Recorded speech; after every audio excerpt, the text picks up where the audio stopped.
show your face. Show your face, please, with Durk on top.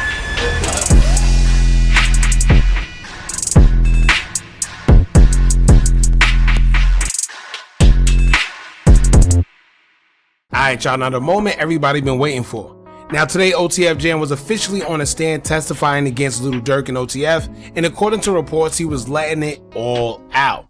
Now I think his testimony is more anticipated than OTF Vonnie's because not only was OTF Vonnie's defense a little more predictable, but he's a little different than OTF Vonnie. Judging from what we seen with OTF Vonnie, all Durk's defense did was basically put everything on him, being that he was basically caught with his hand in the cookie jar when it comes to the shooting death of Lul Pab. So not only was he included in it, had his name on everything, but he had very close ties with King Von, so the defense basically used that to their advantage, flipped on Vonnie and put everything on him. So everything they basically was charging Lil Durk with, it kind of mirrored OTF Vonnie because he was the one caught with everything and he shares the same motive as Lil Durk, as they both have a very close friendship with King Von. And if anything, Vonnie would have more of a friendship with King Von, being that their fathers were close. Vonnie was around King Von first anyway.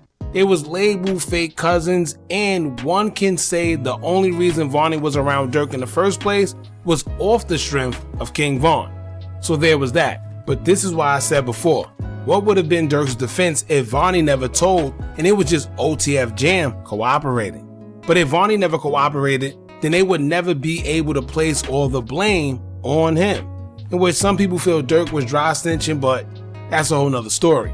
Now OTF Jam don't have as much close ties to King Von, but he does have information on not only the homicide acted out on Lul Pab, but he has other damaging evidence concerning other bodies, allegedly, that he was instructed to catch by Lil Durk. So not only are most people anxious to see what Jam had to say, but they also was interested in seeing how Durk's defense was going to handle this one. Vonnie was easy, all they did was throw everything on him. But how about Jam? Remember we said there's no telling what information he had because we seen him around a bunch of the big OTF guys such as Doodie, Hookah Anonymous, Lil Vonnie, and a few others. Can't forget the infamous live right after FBG Cash was shot on the live, how he was looking strange and come to find out he was in fact working with the feds back then. So it all makes sense now. Now starting out already, I find it weird that we're on day 5 of the trial. And we know that in federal cases, no photography or media period is allowed in those courtrooms. So according to the people in attendance, they say that phones weren't even permitted. So how are we on day 5 if we don't have a single picture of anybody else showing up to court? But somehow as soon as OTF Jam gets on the stand and testifies, there's pictures leaked all over social media. Something a little fishy. However, it's time to dive into everything that transpired day 5 of the OTF trial, where the heavily anticipated Jam had finally testified. Now for y'all that may not be aware, Jam was originally supposed to testify on day 4, but at the last minute the government tried to pull a fast one by introducing never before seen text messages between Lil Durk and OTF Jam, and Durk's defense complained that they needed more time to prepare for it.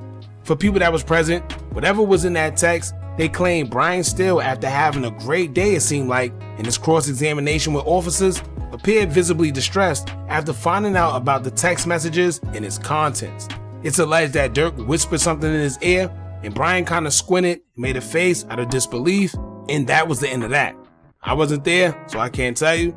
We can just go off of what we hear and what people are saying. Now as far as today's trial date, we're going to focus on videos from Traveler Ross and tweets from Cousin Tino, You've Got Mail, and Michael Blackshire. Now before we get into everything, OTF Jam was set to testify today, but he wasn't able to complete everything in public view because someone somehow snuck a phone inside the courtroom and would take a picture of him on the stand. People in the overflow of the courtroom were kicked out for the remainder of the day, but we'll get back to that a little later. Now before we get into it y'all, make sure you hit that thumbs up button, hype the video so we can get into the algorithm, and if you not subscribed to the platform already, make sure you do so now. Let's get into it. Hold up y'all, there's no way you're watching this video for free right now, where you could be getting paid literally just for playing games while this video play in the background at the same time. Only difference is the increase in your bank account. Now, I'm not saying you'll get rich, but I am saying that you could easily make something while doing nothing except for sitting on the couch playing games if you download the app Free Cash. Tap or click the link I pinned in the comment section or scan the QR code that I put right here on the screen. Also, if you use my link right now, they give you a little something to start off with just for signing up. So if you want a little Uber Eats or something to snack on and don't feel like dipping into your own wallet, play a few games so you don't have to spend your own ends. Now let's get back to the video. Now today it will start off with Brian Steele cross-examining a top FBI agent, where witnesses there say that Brian Steele was doing his thing as usual, but could tell that this FBI agent was a little seasoned and was also giving Brian great responses, and it wasn't as easy as it was for Brian Steele yesterday with the last law enforcement officer. Now, I told y'all before, if you want full breakdowns of these court proceedings, you gotta go to guys like Traveler Ross, Seti Nash, or Lawyer for Workers, who all do a good job covering what they see video-wise. Then as far as Twitter, you have Durk All Day, You've Got Mel, Cousin Tino, and Michael Blackshire, who also do a good job keeping you updated through tweets. Now, I told y'all, we just like to highlight the key parts, so that's what we're gonna do here. After Brian Steele did his cross-examination, the moment everybody was waiting for, which was OTF Jam testifying in court. As he was brought to the stand, he did the typical explaining of his affiliation with Durk and OTF, his origins, explained who he is and what his role was in OTF, and he also name dropped a few people and admitted to a few alleged crimes. Now, shout out to Cousin Tino. I'ma just jump into the parts that I felt was juicy for the court. As in one tweet, he would quote Jam on how him and Durk was when he was released after serving 12 years in jail. He would state, quote, "The prosecution asked Jam what happened when he got out of prison. Jam testified that Durk paid for everything he needed when he was released. He said Durk provided him with designer clothing and had Jason Smith help take care of things for him.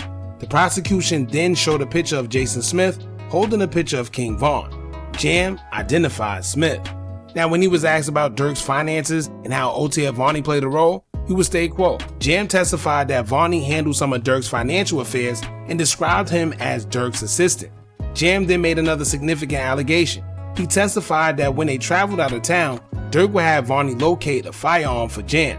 According to Jam, the people around Durk knew that Jam knew how to use a gun and what to do with it. The prosecution asked whether Jam got the impression that Durk wanted him to be aggressive. Jam said yes. He said they knew he understood how to use the firearm. The government is now connecting Jam's testimony to his relationship with Durk, his alleged financial support, music references, travel photographs, and the people around OTF. Now, what this does is prove that although Vonnie was in control of Durk's finances, he was appointed to do things through Durk, and basically Vonnie carried out orders at the hand of Durk, confirming everything that OTF Vonnie and his attorney stated as well. And as far as Jason Smith, as he was just mentioned as another person who seemed to take orders from Durk, he was also mentioned as the person who booked flights for Durk as well. As one of the tweets would state, quote, "Jason Smith and flight bookings. When I got into the courtroom, the prosecution was showing previous texts between Lil Durk and Jason Smith involving Durk asking Jason to book flights. It appeared the prosecution was trying to establish that Jason Smith was someone Durk regularly relied on for arranging travel. So this also confirms that Lil Durk once again don't get his hands dirty and has many people available to do whatever he needs done without him being traced back to anything, allegedly." Now fast forward to Michael Blackshire tweets explaining OTF Jam answering questions about his participation in the 2022 shooting death of Lul Pab. The tweet will state, quote, "Did you participate in the shooting on August 19th, 2022, leading to the death of Surveyor Robinson? Hester, yes. Prosecutors, did others in the room participate as well? Hester, yes. Prosecutors, can you name them? Hester, Durk, Doodie, and Lindsay." Now, as you can see, he named the other participants allegedly and stated that it wasn't just himself, but it was him, OTF Doodie, Lindsay, and Lil Durk. Now, some may say, well, he's lying. However, maybe this is why these texts are important, where the government have a group text message thread from 2023 where it will catch Lil Durk referring to Jam saying he's gonna tell soon, basically calling him a snitch. The text will state, quote, "Group text from 2023 discussing OTF Jam. Lil Durk, he gonna tell soon. OTF Doodie, he thinks he could break us down. loyal. Feds be gonna talk to everybody. Lil Durk. As long as we don't break, they could tell them whatever. So what this does is confirm that they know of OTF Jam being a snitch, right? And what do snitches do? They admit to crimes that they either been a part of or they know of. In this case, they're saying Jam is gonna tell soon. Well, what is he gonna tell? You have Jam stating that these guys are involved in the death of Lul Pab, and that's what he's snitching on. So is it a lie, or is it just him snitching? If that makes sense to y'all. Now we're going to get into Traveler Ross's recollection about what happened in court, and it was pretty interesting. He made a few videos, but we're going to go over 3 to 4 videos, which one alleges that Doodie Lo was in communication with Lil Durk about allegedly finding out Quando Rondo's location, and another one is of Trap calling out Brian Steele for making mistakes in court and also fabricating a few things during his cross-examination. Now there's other videos as well where he's alleging that in court today, OTF Jam copped out to 3 M's just to save himself, and he took the stand against Durk, Doodie, and Lindsay. In another video, he states that Durk was so broke at one point in time when he was his hitman that Durk was literally committing over 100 armed robberies just for the sake of eating food. Now it don't stop there, because remember, OTF Jam go back, way back with these guys. Coming from the horse's mouth, Lil Durk, he said OTF Jam was doing hits when his favorite weapon was the Mac. So therefore, OTF Jam knows a whole lot about these guys. And it's not just a Lul Pab situation that he's coming out about. Now OTF Jam also said allegedly that Durk FaceTimed the Unalivers before the hit on Lul Pab. Now if they can prove that, that's probably one of the most damaging evidence we've seen so far on Lil Durk within this case. So we're going to get into these videos, but before we do, remember earlier I told y'all that while Jam was on the stand, someone snuck a picture? Well, that caused the courts to close down for the public and proceed without them, so they weren't able to see everything that transpired. Cousin Tino explained exactly what happened as he would state, quote, OTF Jam testimony interrupted after someone allegedly took a photo inside federal court. Man, somebody allegedly took a picture of OTF Jam while he was on the witness stand, knowing photography isn't allowed inside the federal courthouse. Now the overflow courtroom has been closed for the rest of the day and everybody got kicked out. The picture was reportedly posted online and started going viral, and now nobody could get back into the courtroom today. We'll have to see what happens tomorrow. But before everything got shut down, Jam was talking. He appeared extremely prepared while testifying, giving detailed stories about how he met different people, specific timelines, and his recollection of different events. He was connecting a lot of dots involving Chicago, BD, GD, and different people in his circle. And the amount of information he was providing was a lot to take in. He was going into details about his own alleged involvement while also discussing other people and events. At certain points, it felt like he was in full-on confession booth, telling the whole story from his perspective and laying out everything he says he knows. Now the big question, what exactly did Jam say after the portion we were able to hear? Because with the courtroom shut down, everybody's going to be waiting on the official transcript to see exactly what was said and what comes next. Today definitely did not go as planned. Somebody took a picture, posted it, it went viral, and now the entire overflow courtroom is shut down for the rest of the day. We'll see what tomorrow brings. And after that, I guess they would go crazy and trying to find out who got that picture and who posted it, as he would post a tweet stating, quote, now Chicago FBI on the scene searching people. They just searched the hell out of me. Whoever did this ish is hella lame. Man, somebody done took a picture of OTF Jam on the stand, knowing that you're not allowed to take no pictures inside the federal courthouse, and they got us all kicked up out of there. They took the picture and posted it online, and now it's going viral, and now we can't even go into the courtroom no more for the rest of the day. I don't know what's gonna happen tomorrow. Hopefully tomorrow we good, but today they done messed it up for everybody.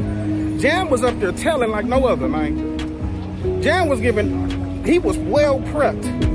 Jam was up there telling stories how he met everybody. He had exact stories, exact timelines, and everything about how he met people. He was up there giving a full deal description, and I feel like the way he's telling and how he connected certain stuff, Chicago, BD, possibly GD, might be some Ricos coming, because he's talking like some Ricos might be occurring soon. He's telling. It's a different level of telling. He up in here confessing all of his sins and other niggas' sins. He in there acting like he in a booth next to You know what I'm saying? What's them little jewels, broom things you go in there, you tell your people your sins? He telling all of that. The confession booth, he up there doing all of that. But man, we done got kicked out for the rest of the day, man. I don't know what's about to be said up in there. I can't wait to get the transcript for the rest of the stuff that happened, because hey, he was breaking stuff down. Now, so far, nobody knows who did it, but it did interrupt the whole overflow, and now everybody has to wait until tomorrow. But let's get into what Trap LaRoss had to say in regards to Brian Steele and his mistakes in court today. Y'all check this out. So we finally saw Brian Steele cross-examine this kind of big detective, and look, Brian Steele put on a very, very good display. He grilled him about all the times that, you know, these interviews were conducted. Loads of interviews were conducted, they weren't recorded. And look, I'll be real, Brian Steele told a couple of lies, made a couple of mistakes. He said that Quando Rondo was the one that crowned Lil Tim as King Tim after King Von died. That's not true. That was another rapper from Savannah, nothing to do with Quando Rondo. He was an associate, he was an affiliate, but as far as I'm aware, immediately after King Von died, Quando Rondo wasn't the one saying free Lil Tim, hold up, wait, it's King Tim. He also referred to King Von as K Von Bennett numerous times, which I thought was just like, you know, not really having the best grasp of the case. But at the end of the day, that's not really making a huge difference. And he also incorrectly pointed out that, you know, he said, oh, there was a argument about a celebrity boxing match. You know, Durk was saying that he could box Quando Rondo for $20 million. That's not what was said. He said, I could box you for $20 million. This is my opinion. I think he was talking about Youngboy. I think he was sending a voice note to Youngboy, and he said, your homie Quando can die though. So how would he be talking about he can have a $20 million boxing match with Quando, but then also saying your homie Quando can die though? In my opinion, I think he was talking about Youngboy, and I think he misrepresented that evidence too, since we're all talking about people getting things wrong. Brian Steele made the point that you can actually download an app that kind of like automatically deletes all your messages, you know, within 30 days. They're saying, look, Durk having his message deletion app on his phone, like if he was using other means to delete his messages, that doesn't necessarily prove guilt. He talked about OTF Jam having the Rats to Riches print on his pants. Weirdly, the detective said, oh, he thought it said Rags to Riches, which was different from what we heard from the other detective. But then Brian Steele basically said, well, look, rats are sometimes falsely identified, right? Brian Steele made a pretty smart move when he was asked about this message where Durk had apparently said wait for the get back in response to stuff that he had been sent of people from Quando's side clowning him. And he basically made the point, he said, well, did you know that there was a song called Get Back? When he was inferring basically that like when Durk said wait for the get back, he could have been referring to wait for me to drop my song that was called Get Back. I'm gonna lie, I thought that was genius. That was a really smart move. But obviously the crux of it was basically just attacking all of these interviews. Brian Steele said the agent attended 41 meetings with Jam that they were aware of. Apparently they did 10 meetings with Vonnie. The agent that was on the stand was there for 6 of those. And apparently the other witness, Jones, was interviewed 3 times when they were present. And they basically just kept going on saying, why didn't you do recordings? Doodie's lawyer took over. Their whole thing was basically like, why weren't all of these recorded? And I'm not gonna lie, the detective did a good job of basically saying, well, we're not required to record all of them. It depends on the budget, depends on the schedule, depends on if we can get the equipment. But I think Brian Steele did an impeccable job of kind of, you know, putting some reasonable doubt forward and sort of pre-trashing these witnesses' credibility. Got to give respect to Brian Steele. Even though he got a few things wrong, he was doing a great job, and you can definitely see why he's a multi-million-dollar lawyer in there. So respect to Brian Steele, and I'm excited to hear him keep going. Well, like he said, you don't see many people mentioning that, and it seemed like not much, but I'm sure in the court of law, you have to be on your A game because they can say anything. But this just goes to show that although Brian is a great lawyer with a lot of experience, he could make mistakes as well. Now here's something that out of everybody today, I felt was interesting. Trap will mention that Doodie Lo's name was mentioned during today, where they're saying he may have been involved in acquiring Quando Rondo's location from someone located in his hometown. So remember I told y'all before, they better be careful outside that courtroom because there's no telling what the feds got? Well, now it's getting serious. Man, I got serious, man. Because his name came up as they have a conversation between him and another number under a certain name that they believe to be Lil Durk. Y'all check this out. Okay, so there was some crazy evidence that was shared today. I'm going to be very careful about what I say. I don't want Durk's team to scream at me outside the courtroom telling me to delete everything like they did today. But look, I'm just going to be careful about what I say. They brought up some of these Doodie Lo messages. There were messages back and forth with Doodie Lo. Now, I want to just be very careful what I say. It seemed like they were inferring that Durk was kind of going back and forth in these messages. But I don't know if that can be 100% proven. They were saying that there were a lot of messages that were deleted. Durk's efforts to apparently delete his messages very regularly seemed like he was actually having some success with deleting these messages, okay? It seemed to suggest that Doodie Lo had gone back and forth with somebody that was saved as Slime Life Shorty. Now, I know Slime Life Shorty is someone in Atlanta who was brought up in, you know, the Young Thug situation, and there was even kind of a, you know, a whole thing where, you know, Young Thug had dropped that song, talk about Slime Life Shorty, you know, I hope you put down your 40, but it seemed like that was what Doodie had Durk saved as, but I can't be 100% sure, but the context of the conversations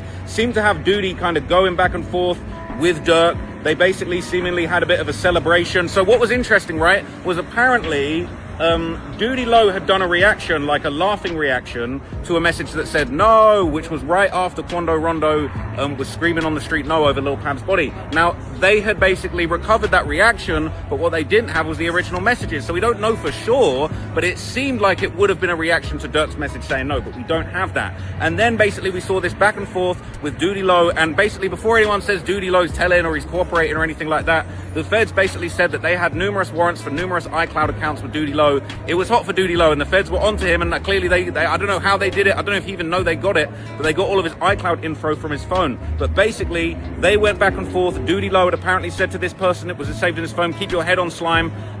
In the pain, I'm with you for life. Sorry, no, this was the person said to Doodie Lo, keep your head on, Slime. I'm in this pain, I'm with you for life. I'm drilling about this shit. Doodie Lo said, I love you, Slime. They said, I love you back, Slat. It's up about this shit. After that, this person was messaging Doodie Lo saying, where you at? I'm at the crib. Doodie Lo saying, call me. And then that person that saved the Slime Life Shorty sends Doodie Lo Quando Rondo's number, and he says Quando's number. They said it's one of his phones. And then the next day, there's a message back and forth where that person that saved the Slime Life Shorty, that it seemed like it could have been Durk, but not 100% confirmed at this stage. They basically said, I've got an N-word from Savannah who got drops. Obviously, Savannah, Georgia is where Quando Rondo is from, drops his locations, and Durk says, this is him, you want his number? Doodie Lo says, yeah, and he sends the number. Now, obviously, it was made very clear nothing was necessarily slid about. They never tried to do a drive-by on Lil Tim or anything like that in Savannah, but obviously these messages were going back and forth, and it's not a great look. But look, I'll let you know more when I have more context. Now, I think this was a sign for Doodie Lo to stay away from that federal courtroom, stop trying to give India hugs, because clearly he's implemented in this paperwork, and he's actually mentioned by a government federal witness.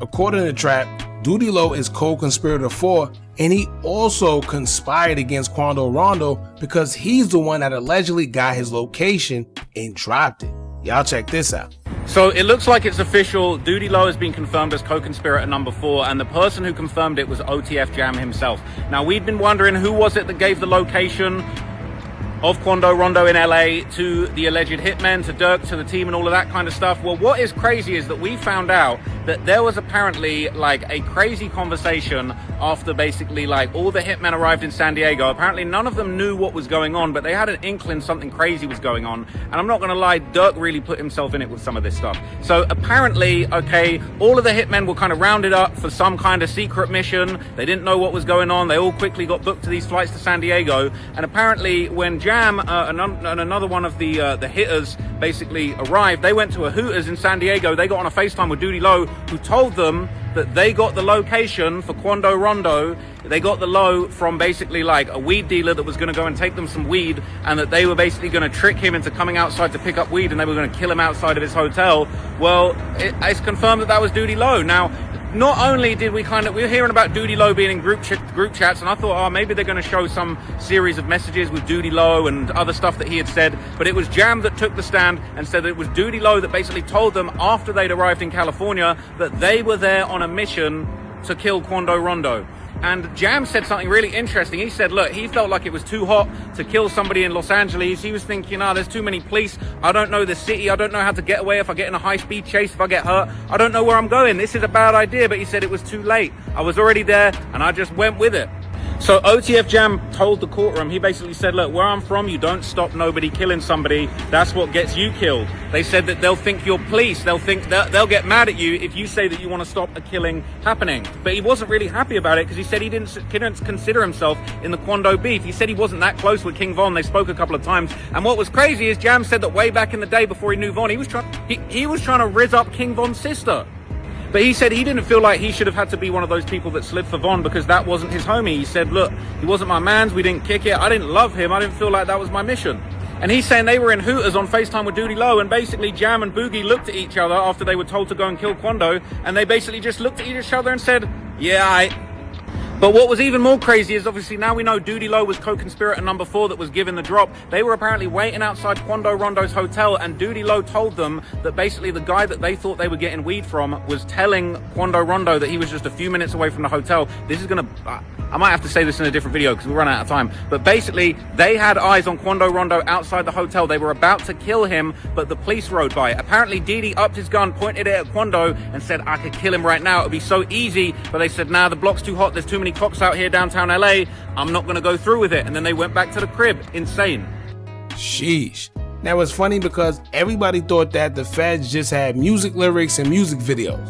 And I told y'all, even if they got 30 witnesses, all it takes is 1 or 2. And I know that they try to put everything on OTF Vonnie and they try to discredit him. But when it comes to OTF Jam, it seems like he didn't come to play. He must be a veteran at this because people are saying he didn't budge when he was on that stand. No, nothing. He's very swift in what he's saying, and he remembers everything as if he's an elephant. Now also, this is where he says that Durk FaceTimed the unalivers for Lul Pab right before the hit in Cali. Now, like I said before, if they can in fact prove this, this might be one of the most biggest blows that Durk took during this whole trial so far. Y'all check this out. I might have heard one of the damnest things in this whole trial today when OTF Jam was actually on the stand. He said that there was basically all these frantic phone calls made when they got Quando Rondo's location to a bunch of hitters in Chicago trying to get them on a job. It was Didi and Booney Mo. Apparently Booney Mo was specifically the person that called him and basically asked him about being involved, but he had Lil Durk on a FaceTime call on another phone on speaker. So Jam knew that Durk was there and that he was privy to this call. He overheard Booney Mo saying, blood, you there on the other line? And then basically, apparently, all right, he didn't have any info about what the hit was going to be. So Jam tried to call Lil Durk directly 2 times. Durk didn't answer. And then Booney called him back and said, hey, Durk doesn't want no one calling his phone that's coming out to LA. He didn't want no contact with anyone that's flying out to LA. So Jam said like he knew something crazy was going on, but he didn't actually know what the details were. He ends up getting flown out to LA. And this absolutely blew my mind. He ends up getting flown out to San Diego, driven to LA. They're in this like Sprinter bus, okay? They stop off at a Hooters in San Diego and they basically get told on a FaceTime by Doodie Lo they got Quando Rondo's location, and the whole reason they've been flown out there is to kill him. They're going to trick him and say that somebody's going to come and deliver him some weed at his hotel, and they're going to kill him outside his hotel. But what was crazy is after that, okay, Didi got on FaceTime apparently with Lil Durk in the Sprinter bus and apparently showed Lil Durk the hitters on FaceTime. Apparently, Didi turned his phone to show Durk all of the hitters and said, yeah, you see the Navy SEALs, all right? And then Jam basically gave testimony. They said, like, what was your understanding of what he meant? He was saying Navy SEALs, they're guys that go on missions. They're guys that go and kill people. He said that he turned the phone so that Lil Durk could see OTF Jam, and Durk basically told Jam, yeah, go crazy. And Jam slammed the rakes. He threw GDK and then basically, like, you know, threw up the GD sign. He let the court know what that was. And then basically they kept on going to LA. What's even more crazy is they apparently stopped off on the way and everybody tried to take a picture of the LA skyline, but it was too dark. But the hitmen were really pulling up to the side of the road in the Sprinter after having FaceTimes with Durk, taking pictures of where they were at. They were loving the view. And then they also stopped off at, they said they stopped off at a store. He said, I wasn't sure if it was Target or Walmart, but they basically went there to buy hoodies and gloves, you know, to disguise themselves. They said nobody brought hoodies and gloves with them, so they needed to get them there. After that, apparently once they got to LA, they met with OTF Vonnie, and OTF Vonnie pulled up. You know what Vonnie said to them? One of the first things Vonnie said to them, he said, hey guys, I got bad news. They said, what's the bad news? He said, I only got 3 guns. Absolutely crazy. Then started putting guns in people's hands. He said that he had 2 Glocks with extendos. One of them had a switch on it, and the other one was a Beretta, kind of more of an old school gun. And he's saying that Didi apparently, he alleged that, I think it was Didi, he alleged that he put the Beretta in Jam's hand and said, I'm rusty. And basically it's like, yeah, you got this. Didi wasn't going to shoot. It's crazy. Now there's a lot more that Trap was saying, but I want to save that for a separate video because I have a little more to say about the videos that he put out and the things he had to say considering the people that's involved like Doodie Lo, OTF Didi, and it's just more than just a trial date, but we'll get into that. As of right now, that's everything that happened today for trial date number 5. I'm gonna tell y'all right now, if I was Doodie Lo, I would stop going up to that federal courtroom. I will stop trying to get hugs from India. Stop trying to talk to Durk's father. Stop trying to sit there with the fans and wear shirts and wave signs, because before so long, they're gonna sit there and tell him about face and just walk straight into the courtroom, bucko. We didn't even have to go look for you. Just a bow face, walk into the courtroom, we'll tell you everything later.